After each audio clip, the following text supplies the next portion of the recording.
हमारे पास लाडलों का जुम्मा बाजार लगा हुआ है मुल्क में। एक लाडला उतरता नहीं है, फिर दूसरा आने के लिए तैयार हो जाता है। और ये बता दूं कि लाडले जो है ना, वो इस मुल्क को कोई फ़ायदा नहीं देंगे, लाडले नुकसान देंगे। मियाँ साहब की आपने बात की, नैब के केसेस नज़र आ रहे हैं, सारी चीज़ें एक चीज़ होती छुपी होती नज़र आ रही है। और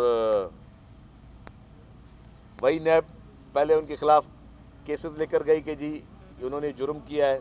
आज वही नैब, वही इदारा, वही इन्वेस्टिगेशन रिपोर्ट्स, वही पेपर्स हैं, पेपर भी वही है, केस भी सेम है।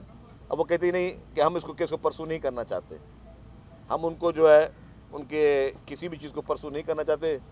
तो इसका जवाब तो नैब देगी, मैं नहीं दे सकता। आपका सवाल मुझसे है कि मुझे नहीं पता कि नैब, वही इन्वेस्टिगेशन ऑफिसर आज से 2 साल 3 साल पहले कैसे कह रहा था कि वो उन्होंने गुनाह किया है, और वही नैब, वही इन्वेस्टिगेशन ऑफिसर और आज से 3 साल बाद क्यों कह रहा है कि उनका कोई गुनाह नहीं है जी, उनको छोड़ दिया जाए।